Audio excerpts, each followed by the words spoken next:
Welcome to Be Heard, a new LinkedIn Live series and podcast to promote change-making women. I'm Rachel Marano, co-founder and managing partner of Pivot Point Consulting, a Vaco company. Be Heard is a powerful platform for leaders and aspiring leaders across all industries. The theme of today's episode is pivoting, the art and science of adaptive decision-making. And so what is pivoting? Pivoting is fundamentally changing the direction of a business when you realize that the current services or products aren't really meeting the needs of the market. And the main goal of a pivot is to help a company improve revenue or survive in the market.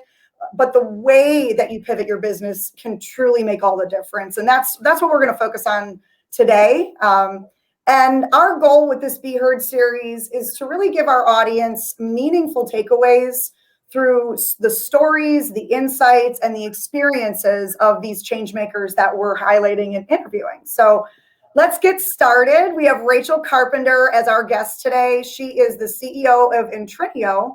INTRINIO is a company powering the innovators, defining the future of finance through modern data technologies. And she's here to tell her story and highlight a few of the pivots that she's made and valuable lessons learned from her experiences. So welcome to Be Heard, Rachel. Thanks. It's great to be here. So glad to have you. Okay, so I'm going to be asking 7 questions over the next 19 minutes to really discuss your story and get your insights. The 19 minutes actually celebrates the 19th Amendment that gave women the right to vote. And I'm excited to be talking to you today. So let's get started. So first question, Rachel, and I've read a lot about your background and your company, and you and I have spoken before. But really want to hear about your path and your journey. Tell us a little bit about that. Yeah, so I've actually been an entrepreneur since about 2012. I've never done anything else, never had a real job. And I actually met the co-founder of my business when I was in college studying finance. When we graduated, I slept on his couch for a year and taught myself how to program, which was quite the journey. And then we started building our technology and getting our business off the ground. And I think my evolution as a leader has been constant because through every single stage of the company, it required a different version of me to show up, from having the grit to just sleep on the couch and get the initial stuff built, to finding investors, to building a team. I really needed to be a different type of leader and be agile enough to evolve over time. So it's been quite a journey, but it's been fun. Correct. That is the key word here. And I can appreciate the coding. I actually have a computer science background. So awesome. I get that. Very, very exciting. So, since the theme of the show today is, really the art of pivoting and what that means, what would you say your first pivot was as you were growing this firm? It was a big one. So initially, my co-founder and I were working on building an investment app. So a website that would tell you whether to buy or sell a stock. And so we were running all this heavy, intense financial analysis in the back end and the code, but it was very data intensive. And when we went out to try to buy the data that we needed to power this app, we got quoted about $70,000 a month. So you can imagine, as an early stage entrepreneur, that'll kill your idea pretty quickly. And I always use this analogy where it felt like we had built this amazing car, we were so excited, and we couldn't afford to put gas in it.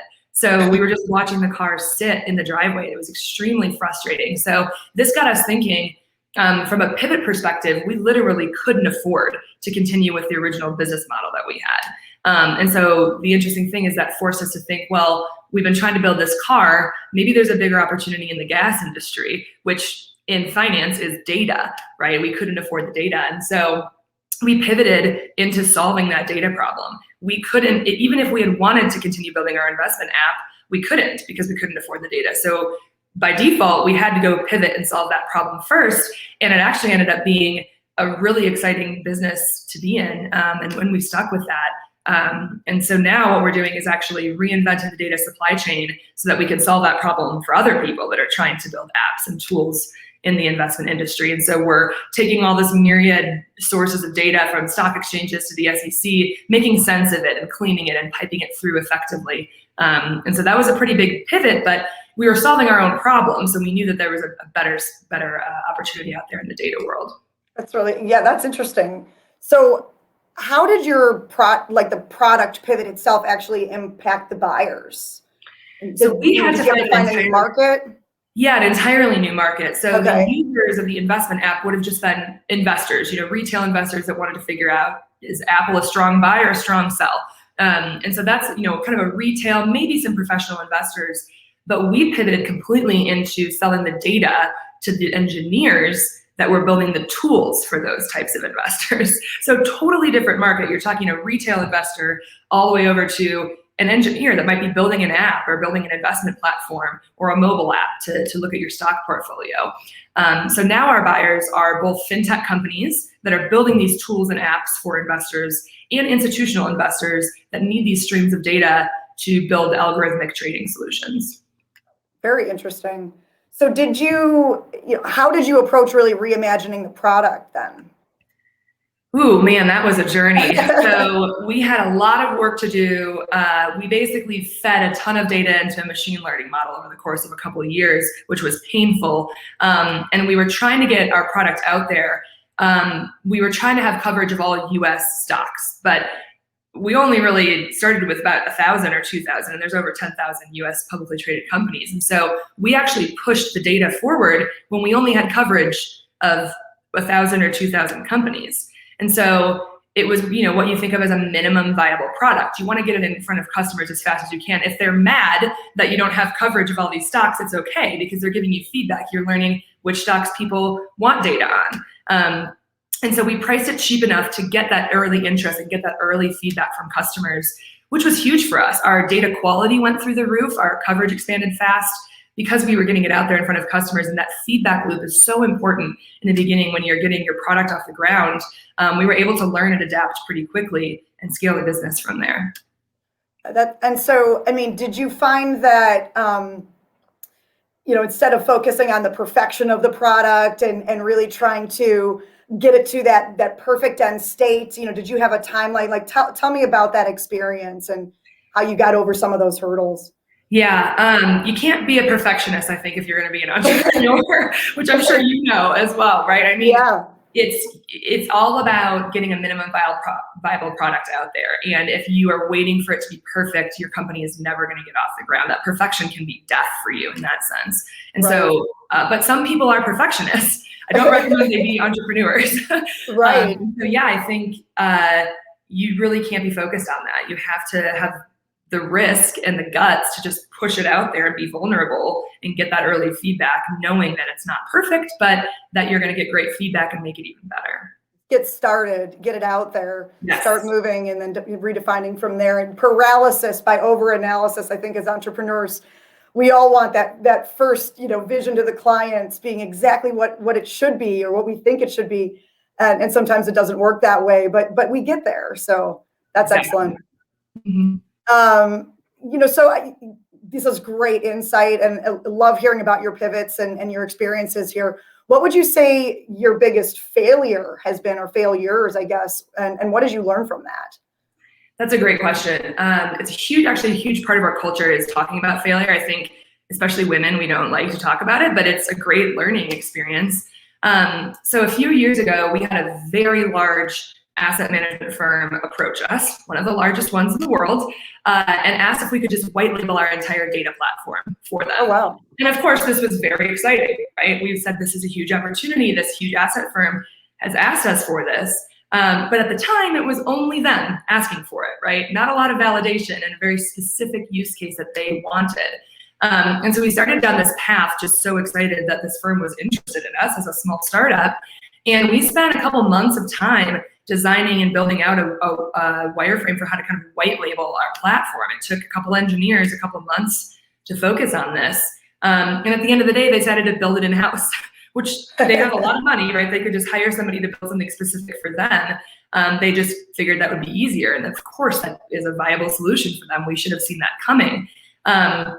But with all failures, you have lessons. That's why it's a huge part of our culture. Let's talk about it. Let's talk about what we learned.